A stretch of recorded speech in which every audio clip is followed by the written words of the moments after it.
Mesdames et messieurs, bonsoir et bienvenue dans cette nouvelle édition du Journal de la Rédaction. Voici les trois principaux titres de l'actualité de ce jeudi 3 novembre. Au Tigré, le Premier ministre s'est engagé à appliquer l'accord avec les rebelles après qu'un accord de cessation des hostilités a été signé hier entre les rebelles et Abiy Ahmed. Le processus de paix est donc en cours. Les détails de cet accord en cours d'édition. En République démocratique du Congo, des drapeaux français et de l'Union européenne ont été vandalisés. Des slogans hostiles au Rwanda sont scandés dans les rues, contre l'Ouganda également. C'était mercredi dans la ville de Bukavu. Enfin, en Ukraine, 6 cargos chargés de céréales ont pu quitter les ports du pays.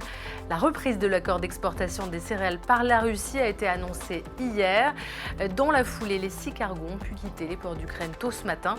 L'annonce a été donnée par la Turquie. Et on ouvre ce journal avec de la justice au Sénégal. Ousmane Sonko a été entendu ce jeudi devant le doyen des juges d'instruction. L'opposant est visé par une plainte pour viol déposée début 2021 par une employée d'un salon de massage. Un important dispositif de sécurité a été déployé dans la capitale. Cette affaire judiciaire avait provoqué de violentes émeutes qui avaient fait au moins 13 morts dans le pays en mars 2021. Pour l'heure, ses partisans privilégient la thèse du complot politique. Ousmane Sonko, de son côté, est rentré chez lui après son audition. Mais ces hommes de sécurité ont été arrêtés par les autorités pour des faits présumés dans des incidents qui auraient occasionné 3 personnes blessées selon un communiqué de presse. Justice toujours, la junte au pouvoir en Guinée a ordonné ce jeudi d'engager des poursuites judiciaires contre l'ex-président Alpha Condé qu'elle a renversé par un coup d'État en 2021. 180 hauts cadres ou ex-ministres vont être aussi poursuivis pour des faits présumés de corruption. L'annonce a été faite par une lettre publique du ministre de la Justice adressée aux procureurs généraux. Justice toujours en Guinée avec un procès très suivi, celui du massacre du stade du 28 septembre à Conakry. C'est un événement qui est scruté de très près par les Guinéens. Cela fait plus d'un mois déjà que le procès du massacre du stade de Conakry s'est ouvert. Très à l'aise face à la cour depuis le début, Aboubacar Toumba Diakité, qui est l'ancien aide de camp du président, s'est montré très nerveux lors de sa comparution mardi dernier. Et les télévisions retransmettent en direct le procès très suivi et largement débattu par les spécialistes sur les médias. Un procès qui, pour les Guinéens, va aussi servir à crédibiliser leur justice. Reportage. Assis à la terrasse d'un café à Conakry, ces hommes ne quittent pas d'un regard l'écran de télévision. C'est normal, le procès du massacre du 28 septembre 2009 est retransmis en direct à la télévision nationale. Partout en Guinée, les habitants suivent de près le procès, même ceux qui n'ont pas perdu de proches dans ce drame.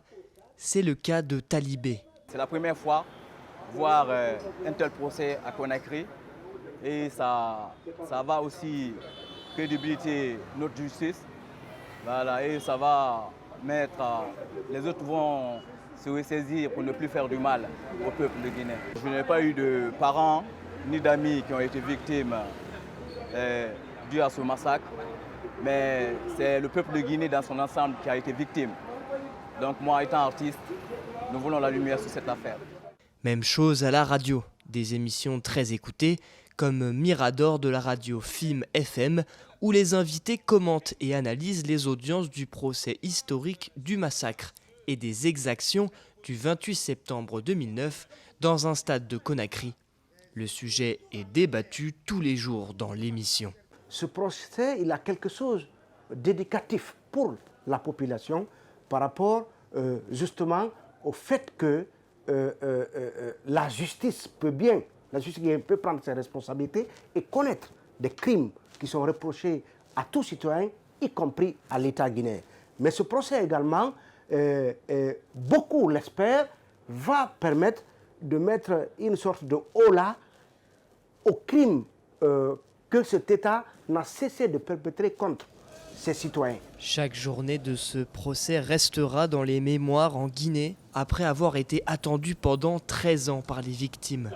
Et 2022 pourrait devenir le point de départ de la réconciliation nationale souhaitée par le gouvernement à l'issue de ce procès. Condamné à la perpétuité, l'ex-chef rebelle libérien Kunti Kamara va faire appel. À l'issue d'un procès inédit en France, la cour d'assises de Paris a condamné mercredi soir cet ancien milicien libérien de 47 ans à la réclusion à perpétuité pour une série d'exactions contre les civils en 1993 et 1994, dont le supplice infligé à un instituteur dont il aurait mangé le cœur, et pour sa passivité face au viol répété de 2 adolescentes par ses soldats placés sous son autorité, entre autres atrocités commises par lui et ses hommes. Mais l'ex-commandant rebelle Kunti Kamara a décidé de faire appel de sa condamnation à la prison à vie. Il nie avoir participé à ces actes de barbarie et de complicité de crimes contre l'humanité pendant la première guerre civile libérienne qui s'est déroulée, rappelons-le, entre 1989 et 1997. C'est la fin du terrible conflit qui sévit dans la région du Tigré, en Éthiopie. Le gouvernement et les rebelles du Tigré ont signé un accord de cessation des hostilités. Les 2 parties engagées dans ce conflit meurtrier ont finalement annoncé avoir trouvé un accord pour mettre fin à cette guerre hier mercredi. Les détails des dispositions de l'accord et de sa mise en œuvre avec Soukaina Askali. Nous avons un nouveau départ et nous devons construire sur ce nouveau départ.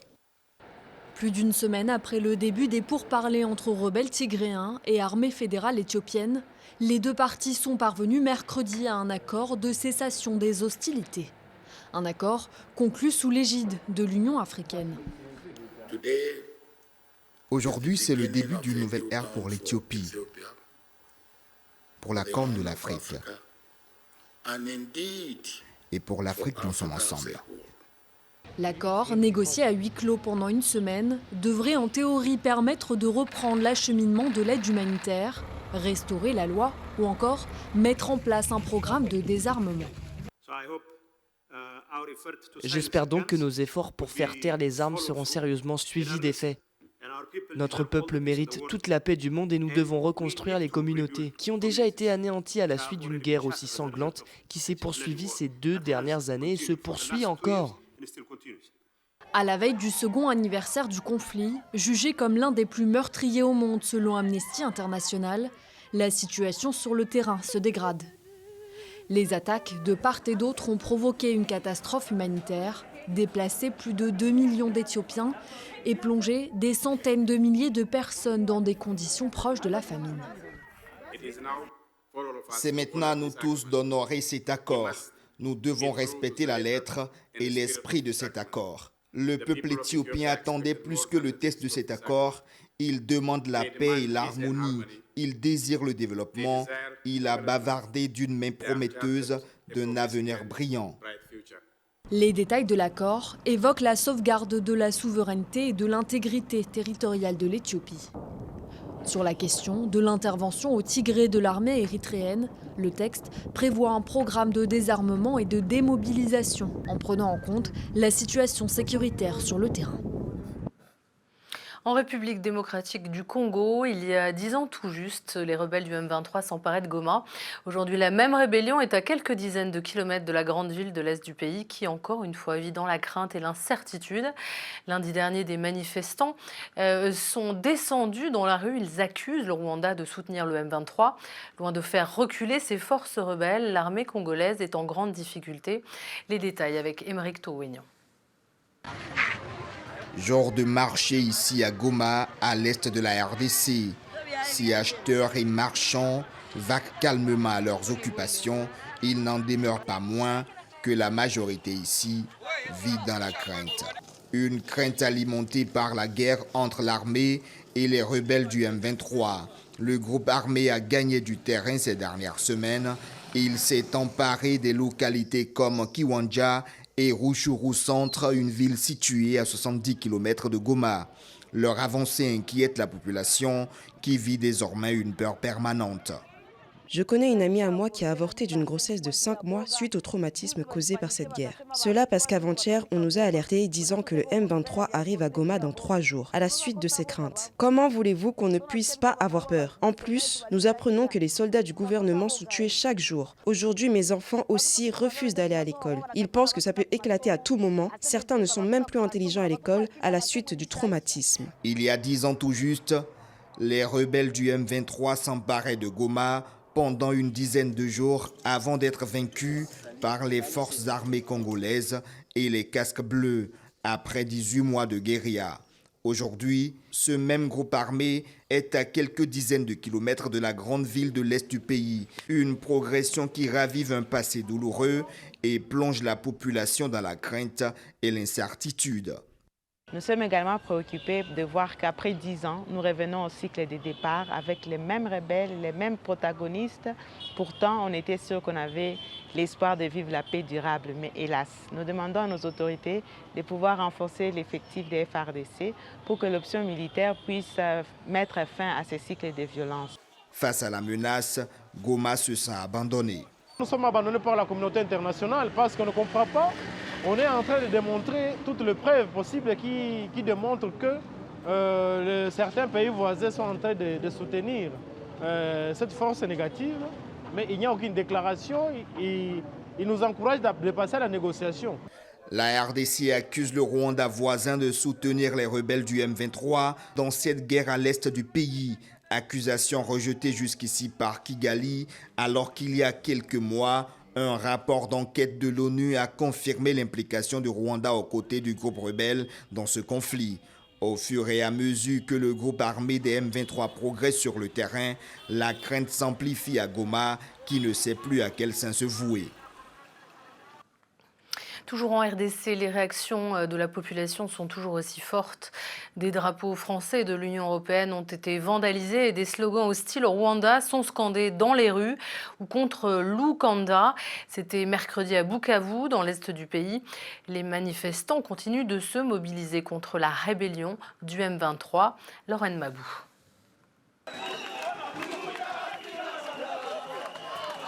Les bras entrelacés, des centaines de Congolais sont descendus dans les rues du sud Kivu, à Bukavu, pour protester contre la rébellion du M23.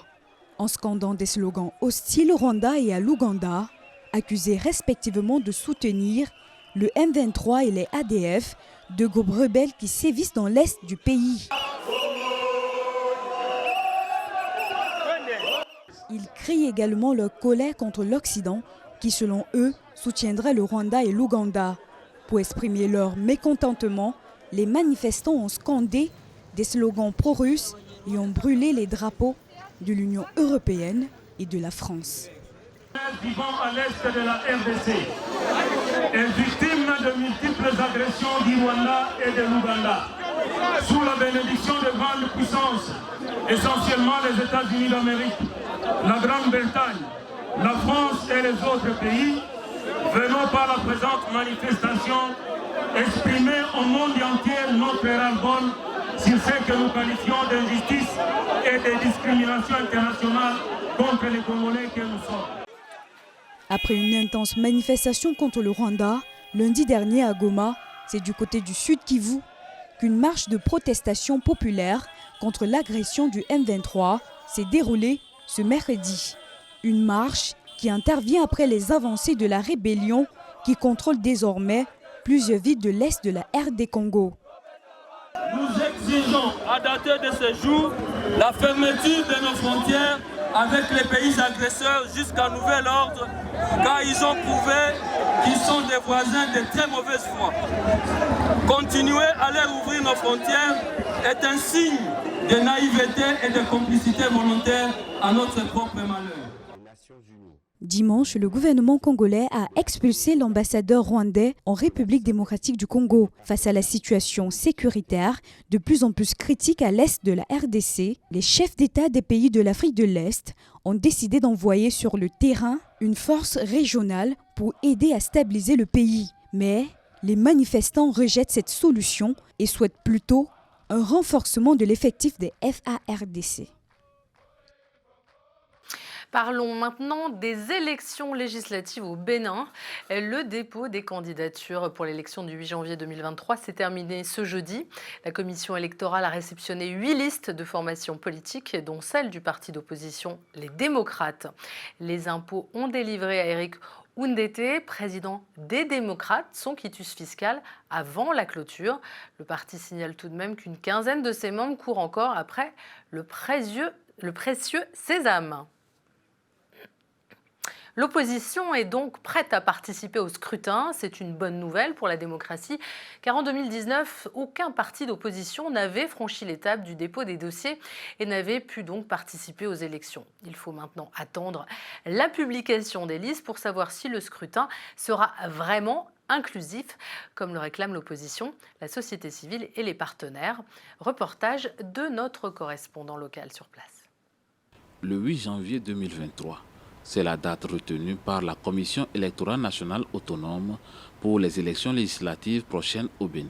Nous nous sommes intéressés à l'opposition pour s'informer des préparatifs et dispositions prises par cette catégorie d'acteurs politiques pour ne pas être du reste à cette grande consultation comme ce fut le cas en 2019. Tout le peuple béninois a soif de voir aujourd'hui l'opposition, ses représentants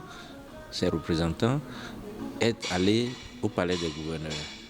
Du coup, ces échéances sont pour nous d'une importance capitale. L'opposition elle-même ne parlons pas tous d'une même voix, mais nous essayons quand même de nous entendre sur le minimum pour qu'ensemble nous puissions aller avec beaucoup de chance à ces échéances-là. Les législatives du 8 janvier 2023, un enjeu politique de taille pour tous les partis politiques régulièrement enregistrés au Bénin au regard du code électoral en vigueur. La grosse question serait de savoir si ce prochain rendez-vous serait inclusif comme le réclament certains partis de l'opposition. Je crois que c'est de grands enjeux qui s'annoncent. Vous savez qu'il y a des dates en fait. Le 8 janvier 2023, ce sera un grand rendez-vous où les partis politiques vont compétir, vont concourir à la conquête des sièges au Parlement. Alors, qu'il vous souvienne qu'en 2019, l'environnement politique n'a pas favorisé l'opposition, les partis d'opposition, pour qu'ils puissent concourir parce qu'ils ont été disqualifiés. Aujourd'hui, tel que les choses évoluent, la plupart des partis ont pu s'organiser de sorte à respecter les prescriptions du code électoral, l'achat des partis politiques, ce qui ouvre le boulevard. Le doute n'en demeure pas moins visible dans le camp de l'opposition, malgré la disponibilité manifeste du président de la République, Patrice Talon, à œuvrer pour des élections inclusives et participatives. Les acteurs politiques de l'opposition, les militants et sympathisants des partis politiques de l'opposition sont décidés à faire feu de tout bois pour que cette élection-ci soit effectivement inclusive, qu'ils puissent participer et se retrouver à l'Assemblée. Nous ne croyons à rien, mais nous travaillons à éviter toute possibilité de se voir être exclus à ces élections. En attendant que les partis politiques se fixent définitivement, la Sénat annonce déjà que le dépôt des dossiers de candidature pour cette législative se fera du 28 octobre au 2 novembre 2022 et la campagne électorale débutera le 23 décembre. Et dans le reste de l'actualité internationale, nous irons en Somalie où 2 étudiants ont été tués dans l'explosion d'une mine à Mogadiscio. En Ouganda, l'Ebola fait 130 cas, dont 43 décès confirmés. Et enfin, nous parlerons du climat. Plusieurs glaciers du monde vont disparaître d'ici à 2050. C'est parti donc avec Noël Ndong et Lorraine Mabou. 2 étudiants ont été tués et 5 autres blessés ce jeudi dans l'explosion d'une mine terrestre au nord de la capitale somalienne Mogadiscio. Un porte-parole de la police somalienne a déclaré que la mine terrestre qui avait été posée à côté de l'avenue Ndili avait explosé au passage d'un bus transportant des étudiants. Il a accusé le mouvement Al-Shabaab d'être à l'origine de cet attentat alors que certaines régions de la Somalie sont le théâtre d'opérations sécuritaires menées par les forces gouvernementales. Les autorités ougandaises ont signalé 130 cas de maladie à virus Ebola, dont 43 décès confirmés et 21 décès probables depuis l'apparition de l'épidémie le 20 septembre. C'est l'Organisation mondiale de la santé qui avance ces chiffres. Malgré les chiffres alarmants, la ministre ougandaise de la Santé, Jane Assang, a affirmé aux habitants inquiets que la situation de Kampala, la capitale, était sous contrôle et qu'elle ne nécessitait aucune mesure draconienne. Le président ougandais Yoweri Museveni a imposé un couvre-feu et la fermeture des lieux publics. Et il a ordonné le confinement des districts de Kansada et de Mubende, considérés comme épicentre de l'épidémie. L'épidémie d'Ebola en Ouganda provient d'une souche relativement rare dite soudanaise qui n'avait plus été signalée dans le pays depuis 2012. Aucun vaccin n'est mis au point contre cette souche à ce jour. Plusieurs glaciers du monde, parmi les plus emblématiques, dont le Yellowstone, les Pyrénées et le Kilimandjaro, vont disparaître d'ici à 2050, quel que soit le scénario climatique. C'est l'UNESCO qui tire la sonnette d'alarme à quelques jours de la COP27, ce qui représenterait 10% de la surface glaciaire totale de la Terre. L'organisation onusienne a appelé à réduire rapidement les émissions de CO2 en vue de préserver les 2 tiers restants. La fonte des glaces et des neiges est l'une des 10 menaces majeures causées par le réchauffement climatique, selon le rapport du gouvernement d'experts intergouvernemental sur l'évolution du climat. Politique en France, la première ministre Elisabeth Borne a précisé les contours du fonds d'aide alimentaire. Son montant, 60 millions d'euros en 2023. La première ministre a précisé que cette somme ira à la fois aux grands réseaux nationaux d'aide alimentaire et à des projets locaux au travers des préfets de région. Écoutez-la. Alors, ils vont à la fois aux grands réseaux nationaux qui proposent de l'aide alimentaire, dans des appels à projets qu'on va lancer pour qu'ils s'engagent à acheter des produits de qualité, des produits frais. Et ils iront aussi à des projets locaux, donc au travers des préfets de région, qui pourront soutenir des initiatives, comme on a pu le voir dans ce territoire, entre des agriculteurs, des producteurs, qui pourront aussi proposer des circuits courts pour une alimentation de qualité. Toujours en France, incident politique. La séance a été interrompue à l'Assemblée nationale après une interpellation raciste. Un député Rassemblement national aurait crié « Retourne en Afrique » au député insoumis Carlos Martens Bilongo. Des mots qui ne devraient jamais être prononcés au sein de l'Assemblée nationale ont donc été lâchés cet après-midi par un député Rassemblement national, Grégoire de Fournas, qui nie les propos et a déclaré qu'il parlait d'un bateau et non du député. Affaire à suivre. Guerre en Ukraine. 6 cargos chargés de céréales ont pu quitter les ports ukrainiens ce matin. Le couloir humanitaire sécurisé en mer Noire a déjà permis d'exporter 9,7 millions de tonnes de céréales. 6 cargos chargés de céréales ont donc quitté ce jeudi les ports ukrainiens après la reprise du trafic conclue la veille. Cette annonce a été faite ce matin par le ministère turc de la Défense. On fait le point avec Valentine Exantus. Le feu vert a été donné pour les navires chargés de céréales ukrainiennes. Selon le ministère turc de la Défense, ce sont plus de 6 chargements qui ont quitté les ports de l'Ukraine ce jeudi matin, suite à la reprise de la participation russe à l'accord sur les exploitations de céréales ukrainiennes. C'est la conséquence des garanties de Kiev à Moscou. Aujourd'hui, nous avons un résultat diplomatique important pour notre pays et le monde entier. L'initiative d'exportation de céréales continuera à fonctionner. Le chantage russe n'a mené à rien. Les Nations Unies et le secrétaire général Guterres ont personnellement réagi de manière efficace et fondée sur des principes. Le président de la Turquie, M. Erdogan, y a également pris part. D'autres sujets importants des relations internationales ont également répondu de manière opportune et équitable. Les bateaux en provenance d'Ukraine vont emprunter un couloir de navigation dédié au transport des céréales ukrainiennes qui a déjà permis d'exporter plus de 9,7 millions de tonnes de céréales et autres produits agricoles à travers le monde. Mais pour le président turc Recep Tayyip Erdogan, dont le pays est garant de l'accord céréalier entre la Russie et l'Ukraine, l'approvisionnement alimentaire doit se diriger en priorité vers l'Afrique et le Moyen-Orient. Comme nous l'avons convenu avec M. Poutine, tout d'abord, ce corridor transportera les cargos qui se dirigeront vers les pays pauvres d'Afrique. Il a conseillé de s'adresser à la Somalie, à Djibouti, au Soudan. Nous le ferons. Malgré le conflit, Grâce à l'accord international, plus de 426 bateaux ont déjà quitté l'Ukraine en toute sécurité depuis le 1er août. Mais une menace pèse sur l'accord. La Russie pourrait ne pas signer la prolongation de cet accord sur les céréales. Il expire le 19 novembre prochain. Et on se quitte avec du tennis. Le joueur français Gilles Simon a mis un terme à sa carrière de joueur.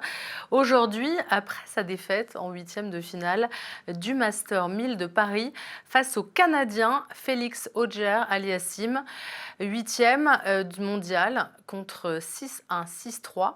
Il a tout juste 37 ans.